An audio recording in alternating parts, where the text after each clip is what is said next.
হাসর কিয়ামতের পাল্লা হইয়া গেল শুরু, সকলের দোয়া চাই যার নাম গুরুর নামের ধ্বনি, গুরুর নামের ধ্বনি দিয়া আমাদের করিবেন আশীর্বাদ। সকলের দোয়া চাই, দয়া চাই, এটাই আমার কাম।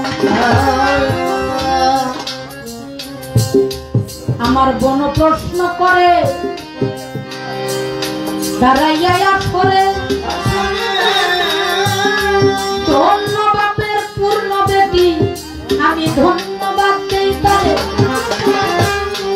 প্রশ্ন করে আমার আল্লাহর একজন নবী ছিল এই দুনিয়ার ভিতরে, হাসর সম্বন্ধে তার উম্মতদেরকে গেছে অবগত করে। সে নবীকে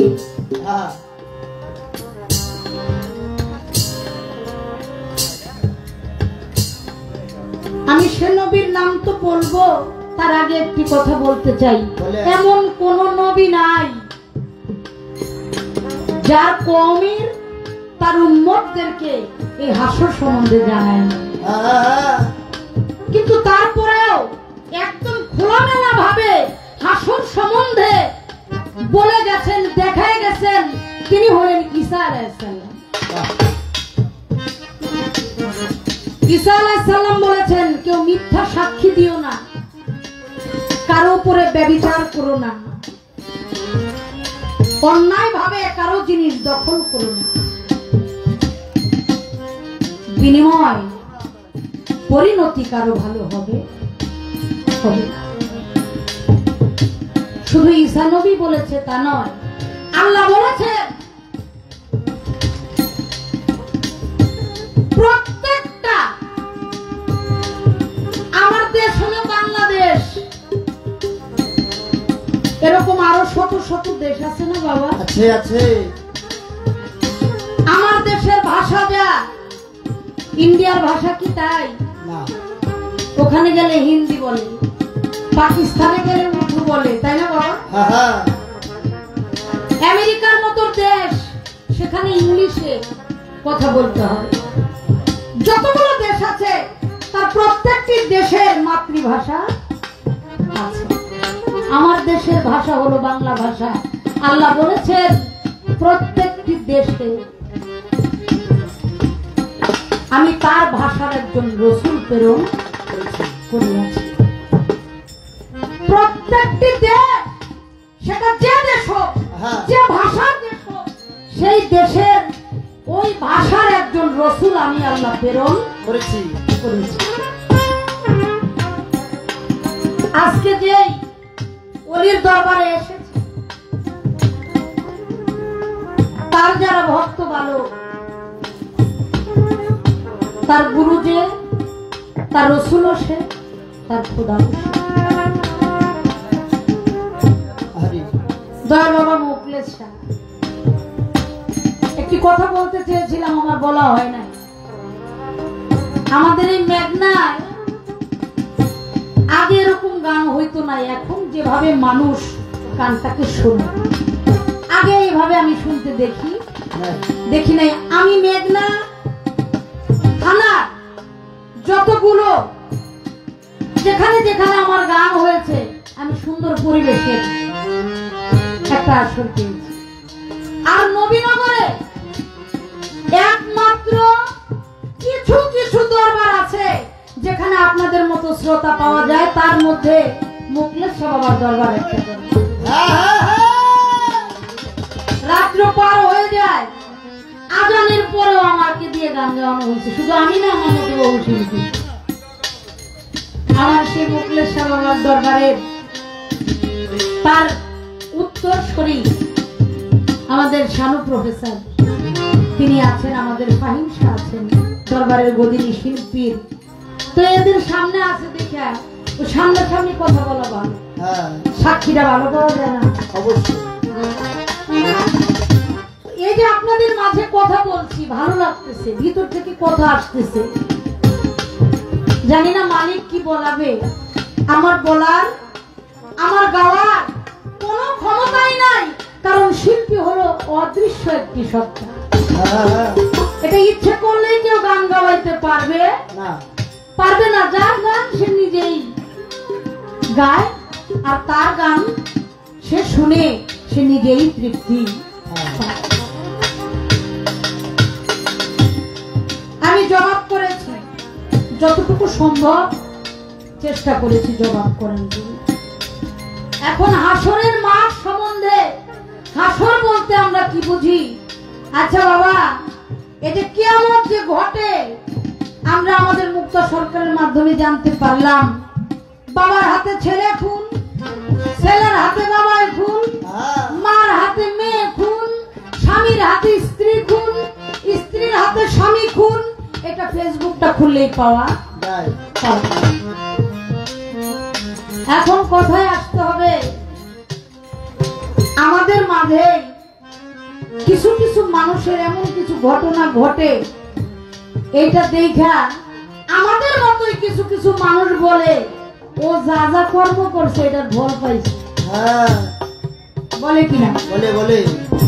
তাহলে যা যা কর্ম করেছে তার ফল যদি দুনিয়ার মধ্যেই হয়ে যায় তাহলে বুঝতে হবে হাসরের মাঠটা কোথায়। আরেকটু বুঝাই, একটা মানুষ মরে যায়, মাইকে অ্যানাউন্স করে অমুক গ্রামের অমুকের ছেলে বা অমুক আজ এতটার সময় ইন্তেকাল করেছে। আরে বলে কিনা? বলে বলে। ইন্না লিল্লাহি ওয়া ইন্না ইলাইহি রাজিউন। এখন আমার কথা হলো, এই ইন্তেকাল করেছেন, এই ইন্তেকাল শব্দের অর্থটা কি? ইন্তেকাল শব্দের অর্থ হলো স্থানান্তর হওয়া। স্থানান্তর কোথায়? এখানে আমি ছিলাম, আমার পাখিটা চলে গেছে, আমার দেহটা পড়ে আছে, কিন্তু আমি কোনো না কোনো জায়গায় এসেছি। এটার নাম হলো স্থানান্তর হওয়া। আমি এক জায়গায় থেকে বিদায় নিলাম, আর এক জায়গায় গিয়ে আমি আরেকটি মানবের ভেসে হোক বা আমার কর্ম যেটাই হয় সেই কর্ম অনুযায়ী মালিক আমাকে সেখানে পাঠাবে, তাই না? আমি একটু আমার বোনের কাছে জানতে চাই। আল্লাহর নবী বলেছেন, আমার জীবনে আমি সম্পূর্ণ কাজ করেছি, কিন্তু একটি কাজ করি নাই, সেটা হলো আমার পিতা আর আমার মাতার খেদমত আমি করতে পারি। হে আমার উম্মত, তোমাদের কাছে বলে গেলাম, যে কাজটি আমরা করতে পারি নাই, আমি করতে পারি নাই, তোমরা সেই কাজটা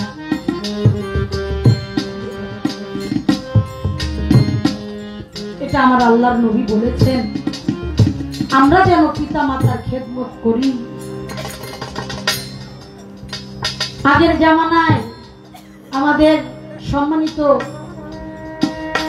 মুস্তাফিজুর রহমান খানু সাহেব, তিনি একজন প্রফেসর।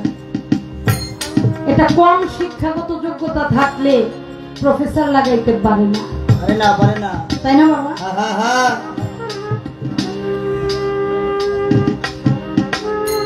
উনি প্রফেসর মানুষ হয়ে মানুষের খেদমত করে, ওলিয়া উলিয়ার দরবারের পায়ের কাছে পড়ে থাকে।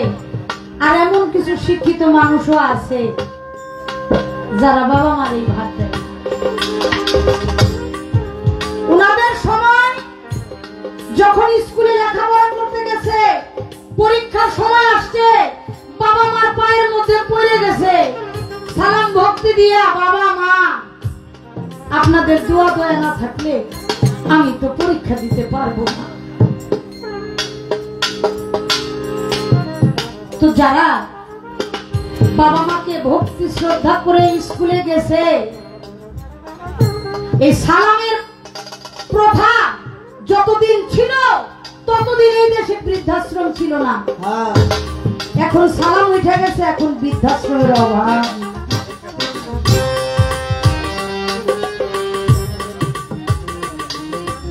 এগুলো কেমন?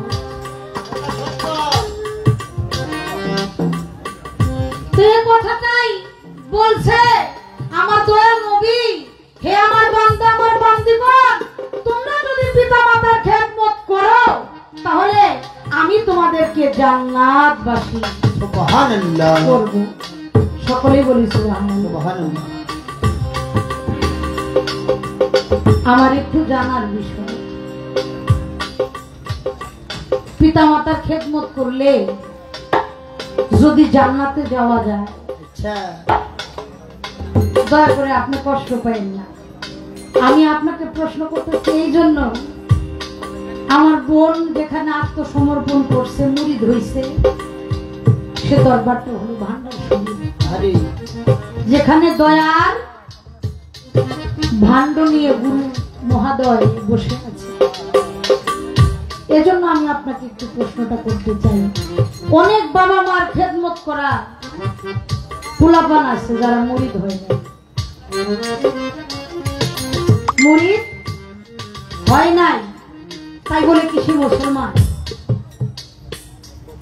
আমার বাবাই মুসলমান, আমার দাদাই মুসলমান, আচ্ছা আমিও মুসলমান।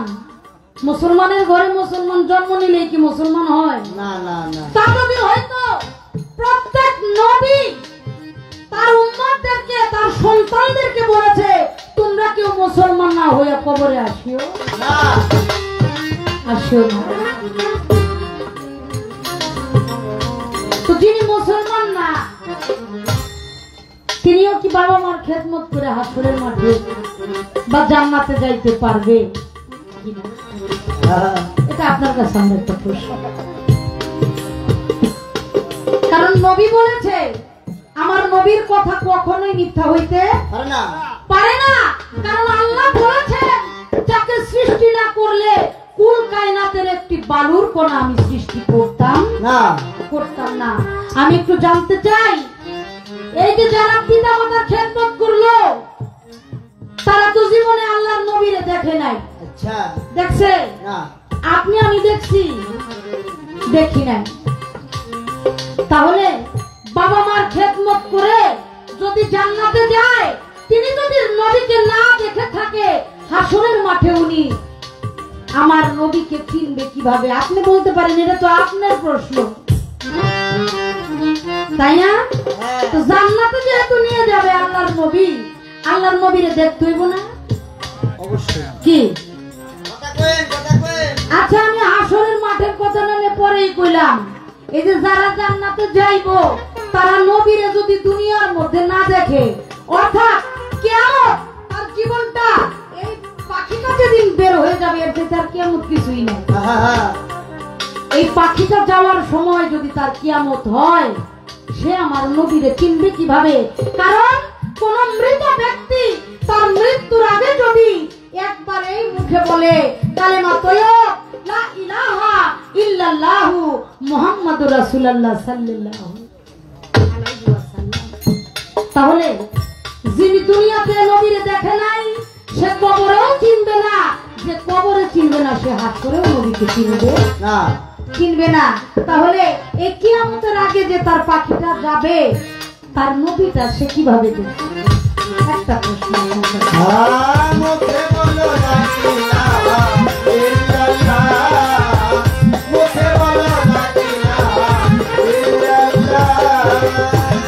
কেন এই তামাশা করো? লাঠি খাও, হাতি ধরো, রাসূল নামের জিকির করো, আল্লাহু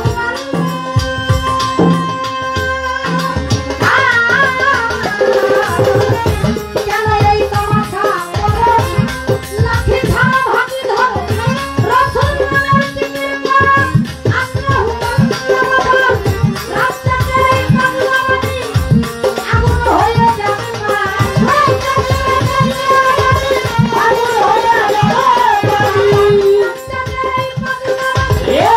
আগুন হইয়া যাবে পানি, খেলা করে সন্ধ্যা দামি, ডুবানিতে না খেলা করে সন্ধ্যা দামি, ডুবানিতে না মুখে বলো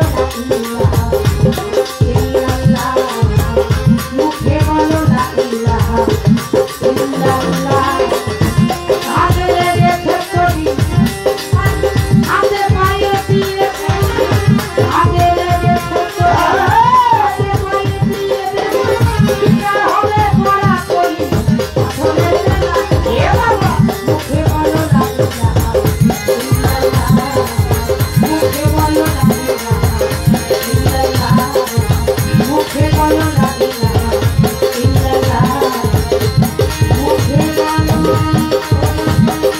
ইলাহা ইল্লাল্লাহ।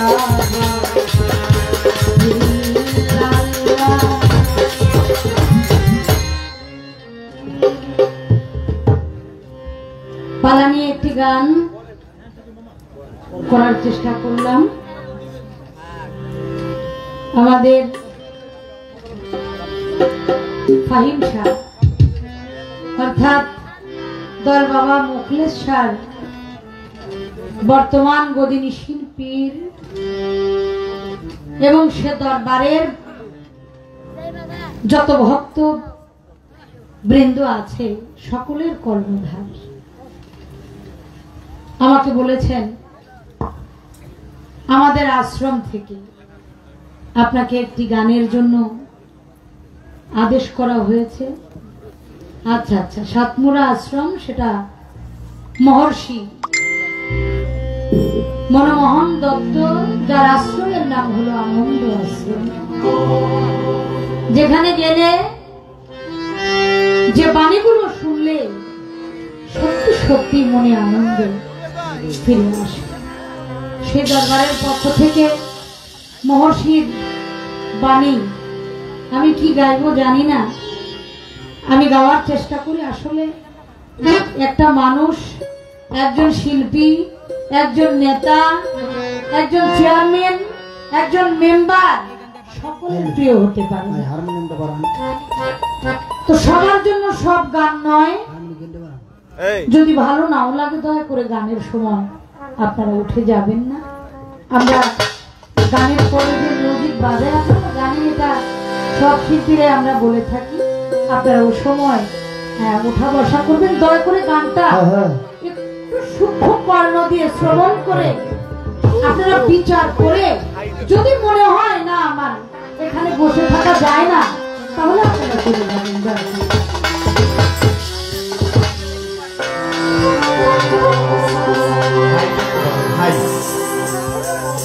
নাম একটু দেন।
আমাদের সম্মানিত কুটি ভাই ঢাকা থেকে আমাদের গান শোনার জন্য এসেছেন মহোদয়।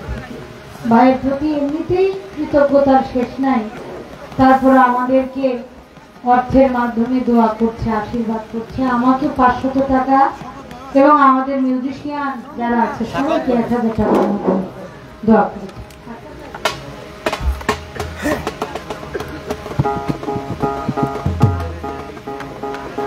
আলিপুর থেকে আলান ভাই আমাকে 200 টাকার মাধ্যমে দোয়া করেছেন। মুকলেশ শাহ বাবার ভক্ত আলী হোসেন ভাই, তিনি 100 টাকার মাধ্যমে দোয়া করেছেন। আমাদের সম্মানিত সানুসার ভক্ত রমজান মিয়া, তিনিও 100 টাকার মাধ্যমে দোয়া করেছেন।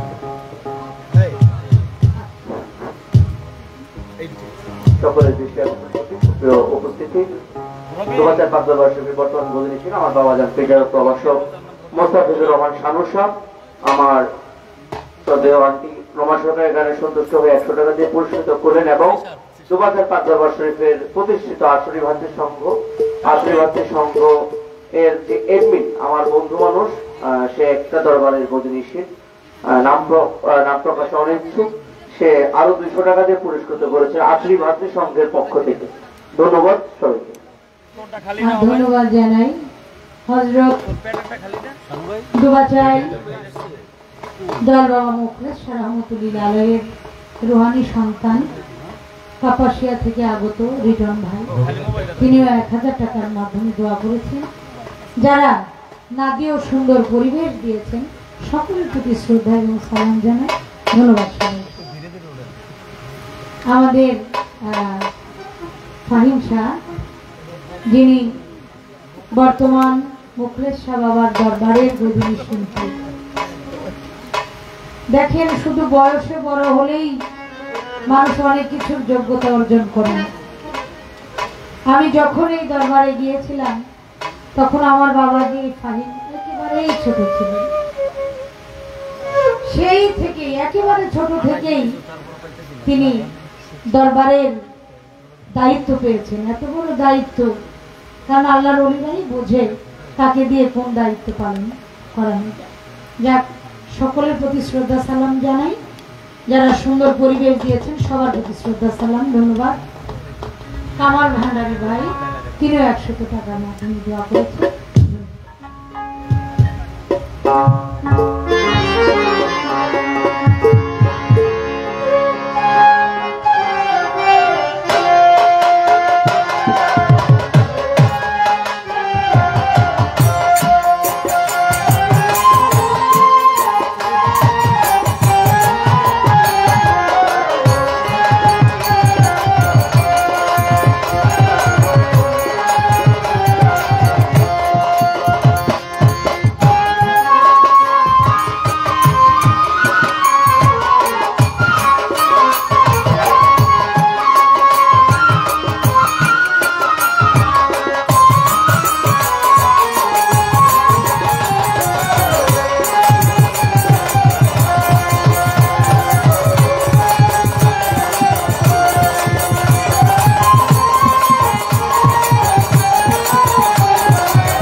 মুস্তাফা রুমা পা যে প্রশ্নটা করছে, এটা প্রশ্নটা ভাঙার পর আর প্রশ্ন দিবেন না, শুধু দিচ্ছেন।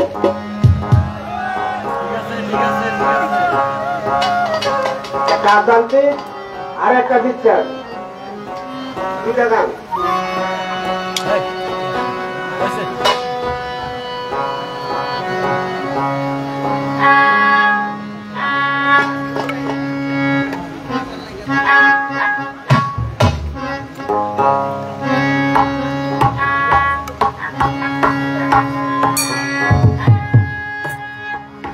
বাগান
হবে, তারপরেও সবকিছুর একটা সুন্দর আছে। আমি একটি পালার গান করে তারপরে জবাবটা আমি দেওয়ার চেষ্টা করব। তো আমার বোন খুব চমৎকার করে কথা বলে গেছেন। যাইয়া রে মানুষ, পালাইবা কই যাইয়া, পালাইবা কই যাইয়া রে মানুষ, পালাইবা কই যাইয়া, আজরাই রাশিয়া দেবী পান্তিলে বসিয়া রে, ঘরে যাইতে হবে, একদিন জগৎ স্বামীর ঘরে যাইতে হবে।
গান শুনে অনেক সরকার ভাই 500 টাকা দিয়ে দোয়া করেছেন।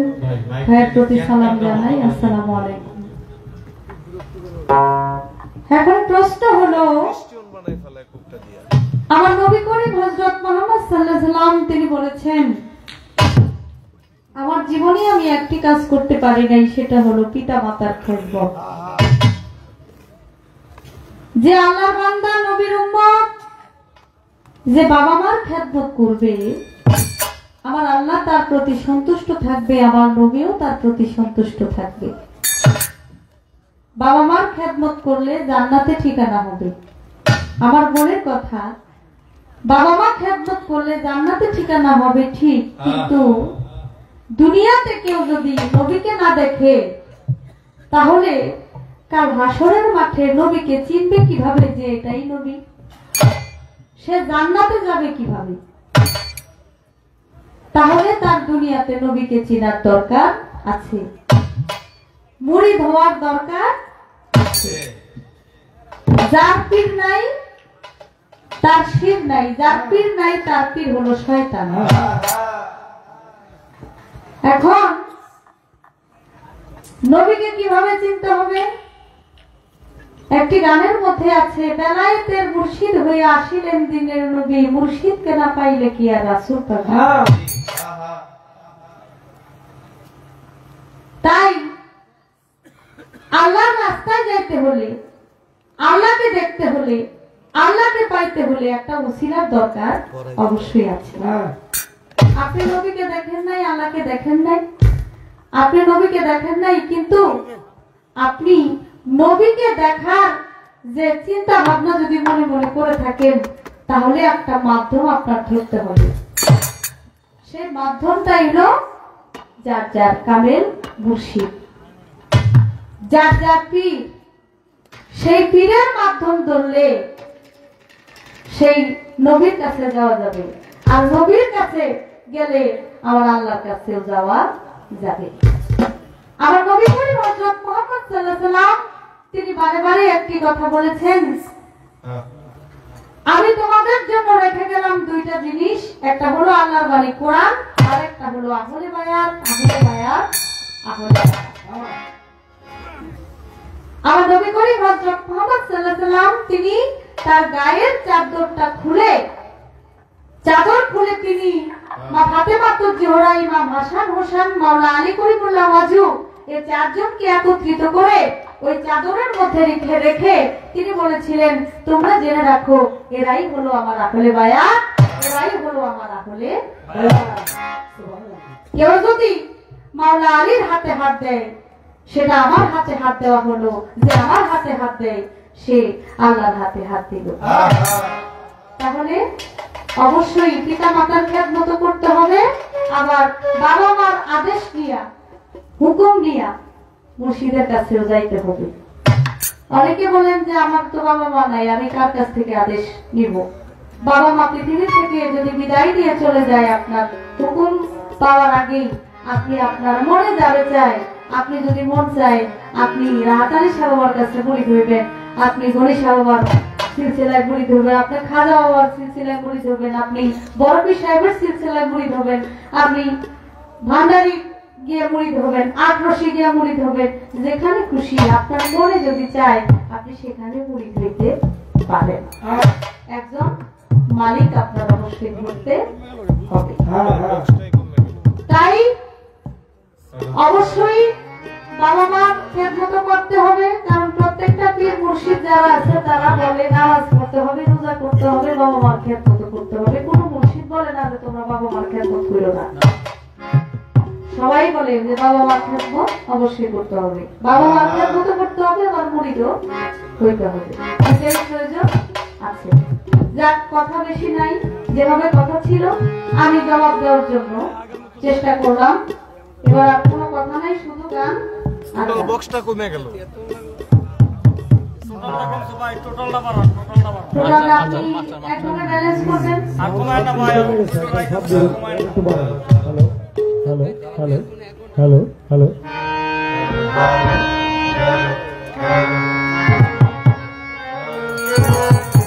এবার পিছনের দিকে যাই।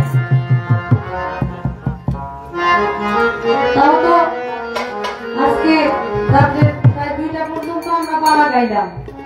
আমাদের 2 বছর যখন বায়না করে অনেক জায়গায় তো পালাই দেয় না। তা আপনাদেরকে আনছি শুধু গান শোনার জন্য, আমরা খালি গান শুনি। আমার বোনের সাথে যদিও এই গান খুব কম হয়, তো আজকে খুব ভালো লাগছে গান শুনে। শুধু গান গাইতেছি তা না, গান শুনতেছি, এটাও খুব আনন্দ লাগতেছে, ভালো লাগতেছে। একটা পিকচার গান করে জ্বালা দিলি